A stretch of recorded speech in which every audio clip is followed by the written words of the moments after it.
Good morning, dear students. Welcome in online class.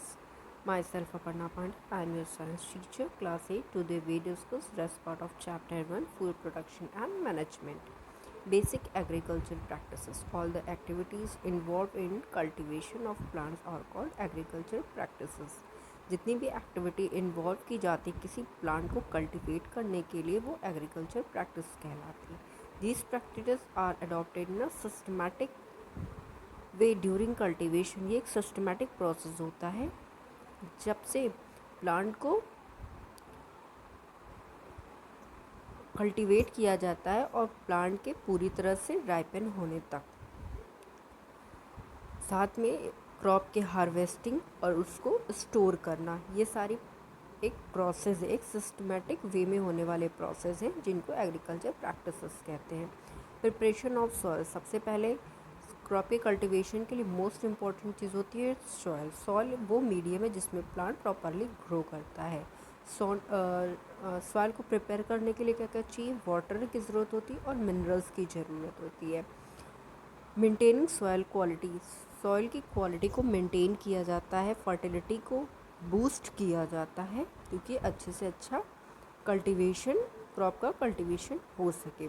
इसके लिए दो प्रैक्टिसेस को यूज़ किया जाता है. दैट मीन्स दो टेक्निक को यूज़ किया जाता है सॉइल को प्रिपेयर करने के लिए. जब सीड के शोन से पहले, जब सीड की बुआई नहीं होती उसके पहले सीड को प्रिपेयर किया जाता है कि वो पूरी क्वालिटी, मतलब सॉइल में जो भी क्वालिटी है उसको इम्प्रूव कर दिया जाए कि कल्टीवेशन अच्छा हो. सबसे पहला है प्लगिंग. प्लगिंग वो प्रोसेस है जिसमें सॉइल को लूज़ किया जाता है कुछ टूल्स की हेल्प से. ये प्रोसेस कहलाती है प्लगिंग. प्लगिंग में यूज़ होता है आपका आयरन प्लग या फिर ट्रैक्टर. पर आयरन प्लग तो वुड का बना हुआ होता है. ये thousands of year in agriculture, ये बहुत पहले से एग्रीकल्चर प्रैक्टिसेस में यूज़ होने वाला एक इम्पॉर्टेंट टूल है. बट धीरे धीरे सिविलाइजेशन और कल्टीवेशन को इम्प्रूव करने के लिए हमने ट्रैक्टर का यूज़ करना शुरू कर दिया है. ट्रैक्टर का use comparison to iron plug थोड़ा एक्सपेंसिव है, बट टाइम और लेबर की क्या होती है, बचत होती है, इसलिए हम ट्रैक्टर से प्लगिंग करना स्टार्ट कर चुके हैं. प्लगिंग के कुछ एडवांटेजेस हैं. इससे क्या होता है, सॉइल को एरिएशन एंड ड्रेनेज. सॉइल को प्रोवाइड किया जाता है एरिएशन. दैट मीन्स जो सॉइल होता है उसको लूज़ किया जाता है जिससे उसमें ऑक्सीजन की जो लेवल है वो बना रहे. अगर हम और साथ में ड्रेनेज, उसमें पानी का सप्लाई भी अच्छा हो, सॉइल सूखा ना हो क्योंकि क्रॉप के कल्टीवेशन के लिए सॉइल कैसी चाहिए, थोड़ी मॉइस्चर्ड हो रहे, ऐसी सॉइल की ज़रूरत होती है. और दूसरा सॉइल लूज जो हेल्प करे किसकी ग्रोथ के लिए, माइक्रो ऑर्गेनिज्म और आपके अर्थवॉर्म के लिए. Some of these microbe decompose dead plants and animals and help in recycling of nutrients. अगर लूज सॉइल होगी तो जिसमें अर्थवॉर्म और माइक्रोब्स डेवलप होंगे और साथ में ये हेल्प करेंगे, डिकम्पोज करेंगे डेड प्लांट्स और एनिमल्स को और रिसाइकिल करेंगे सॉइल के सारे न्यूट्रिएंट्स को. सेकेंड टेक्निक है लेवलिंग. लेवलिंग वो प्रोसेस है जिसमें जो ये क्रम्स बन जाते हैं, दैट मीन्स जो सॉइल की गांठ बन जाती है, क्रम्स बन जाते हैं, इनको क्रश करने के लिए और एक सुटेबल लेयर बन जाए सीड की सोइंग से पहले. ठीक है, ये प्रोसेस, ये अचीवमेंट कहलाती है leveller. Showing of seeds. Seed का बोना, ये क्या प्रोसेस है? The process of putting seeds in the soil is called sowing. वो प्रोसेस जिसमें सीड को पुट किया जाता है सॉइल के अंदर. सबसे पहले ऐसी सीड को सेलेक्ट करना, गुड सीड को कलेक्ट करना और उसकी ही सोइंग करना, ये बहुत ज़्यादा इम्पोर्टेंट है.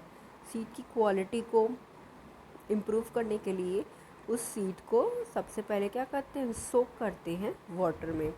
Soaking of seed in water before sowing it's help in soften the harder outer coating of the seed and thus help in early germination of seed. अगर हम उसको सोइंग से पहले उस सीड को पानी में भिगा के रखते हैं, इससे जो अपर मोस्ट कवरिंग होती है, जो हार्ड कवरिंग होती है सीड्स की, वो क्या हो जाती है, सॉफ्टन हो जाती है, जिसमें जो हेल्प करती है सीड के जल्दी जर्मिनेशन में। A farmer should keep following things in mind while showing the seeds। और फार्मर कुछ चीज़ों को अपने दिमाग में रखते हैं अपनी सीड को शोइंग से पहले। सबसे पहले तो उन्हें ये पता होना चाहिए कि कौन से सीज़न में कौन सी सीड कल्टीवेट करनी है, सॉइल मॉइस्ट है कि नहीं, करेक्ट डेप्थ पर सॉइल को पुट किया जा रहा है कि नहीं, कितने डीप शीट्स को पुट करना है सॉइल के अंदर, और इतना while some shown close to the surface. अगर अब सॉइल के थोड़ा ज़्यादा ऊपर की तरफ ही अगर हम शीट को शोन कर देंगे तो ये बर्ड्स और इंसेक्ट्स क्या करेंगे, उसको डिस्ट्रॉय कर देंगे। Method of sowing, seeds can be shown in 2 ways. 2 way हैं सीड्स को कल्टीवेट करने के लिए। मैनुअल मेथड है आपका और दूसरा टेक्निकल मेथड। मैनुअल मेथड क्या है, सीड को हाथों से स्कैटर्ड कर दिया जाता है पूरे फील्ड्स में और अनइवनली डिस्ट्रीब्यूट हो जाते हैं पूरी तरह से फील्ड में, जिससे क्या होता है क्रॉप की वेस्टेज भी होती है, रिड्यूस क्रॉप याइल्ड। अगर एक के ऊपर एक सीड्स पड़ गई हैं तो वो दूसरी सीड्स को डिस्ट्रॉय भी कर सकती हैं और that means they damage the other seeds, जिससे कल्टीवेशन पे इफ़ेक्ट पड़ेगा। टेक्निकल मेथड से ड्रिलिंग, ड्रिल के थ्रू क्या किया जाता है, drill makes furrows in the soil. Drill क्या करता है, सॉइल्स में एक बराबर की लेयर, दैट मीन्स होल या एक लाइन टाइप से इस टेक्निकल मेथड है। नीचे देखिए फर बने हुए हैं, इससे क्या होता है एक बराबर लाइन से पूरे फील्ड में गड्ढा होता चला जाएगा और उस एक लाइन के फॉर्म में गड्ढा होता चला जाएगा, उसमें प्रॉपरली एक एक करके सीड को डाला जाएगा। Second, irrigation of crops. Crops को क्या चाहिए, crops need water supply at regular interval for this is called irrigation. Irrigation वो प्रोसेस है जिसमें क्रॉप को वाटर चाहिए होता है, एक वाटर की सप्लाई चाहिए होती है एक रेगुलर इंटरवल्स में। अगर ज़्यादा पानी मिलेगा तो क्रॉप पूरी तरह से डिस्ट्रॉय हो जाएगी, अगर ज़रूरत से ज़्यादा कम पानी मिलेगा तो भी क्रॉप डिस्ट्रॉय हो जाएगी। तो क्रॉप क्या होता है, the need of water varies, और ज़रूरी नहीं कि सारी क्रॉप्स को एक ही हिसाब से पानी चाहिए होता है, ये वेरी करता है क्रॉप टू क्रॉप। और ये सॉइल पे भी डिपेंड करता है, अगर कैसा है सैंडी सॉइल है तो उसे ज़्यादा पानी की ज़रूरत पड़ती है। Manuring, soil provide essential nutrients to the crop. Soil क्या करती है, इसेंशियल न्यूट्रिएंट्स प्रोवाइड करती है क्रॉप्स को। These nutrients are required for the growth of crops, और ये न्यूट्रिएंट्स रिक्वायर्ड होते हैं क्रॉप की ग्रोथ के लिए। In some fields farmers grow crop after crop, so these fields are never left vacant. Farmers क्या करते हैं, उसी फील्ड पर एक क्रॉप पूरी तरह से कल्टीवेट हुई, हार्वेस्ट किया, फिर उसमें क्या किया, उस सॉइल को दूसरी क्रॉप के कल्टीवेशन के लिए तैयार किया और उसमें फिर से क्रॉप को कल्टीवेट किया। इसलिए फार्मर्स क्या करते हैं, फील्ड को वैकेंट नहीं छोड़ते हैं। ठीक, ये द ऑर्गेनिक सब्सटेंस, कुछ ऑर्गेनिक सब्सटेंस को भी यूज़ किया जाता है, जैसे एनिमल के वेस्ट, काऊ डंग वगैरह को, वेजिटेबल्स की लीव्स को, और कुछ बायोलॉजिकल मीन्स को। ये प्रोसेस कहलाती है मैन्योर। मैन्योर क्या होते हैं, मोर सेफ एज, ये सेफ होते हैं comparison to chemical fertiliser. On the other hand, fertiliser are the substance which rich in inorganic nutrients, they provide sufficient nutrients, nitrogen and potassium. Fertilisers क्या है, provide कर rich source है inorganic nutrients की, ये provide कराते हैं nitrogen potassium soil के लिए, सॉइल की फर्टिलिटी को मेंटेन रखते हैं।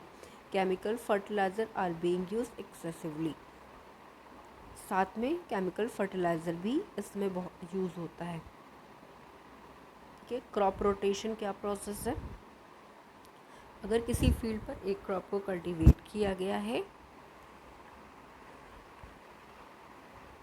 अगर फिर से उसी फील्ड पर सेम क्रॉप को कल्टीवेट किया जाएगा तो फील्ड की फर्टिलिटी पे इफ़ेक्ट पड़ेगा, इसलिए क्रॉप रोटेशन को यूज़ किया जाता है। अगर एक सीज़न में एक क्रॉप है तो नेक्स्ट सीज़न में उस क्रॉप को नहीं कल्टीवेट किया जाता है।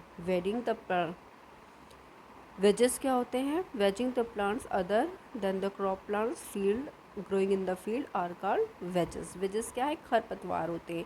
आपकी जो मेन क्रॉप है उसके साथ अगर अननेसेसरी प्लांट्स ग्रो कर दिए जाते हैं तो उसे प्लांट से पूरी तरह से डिस्ट्रॉय कर दिया जाता है, अनवांटेड प्लांट्स को उस फील्ड से हटा दिया जाता है।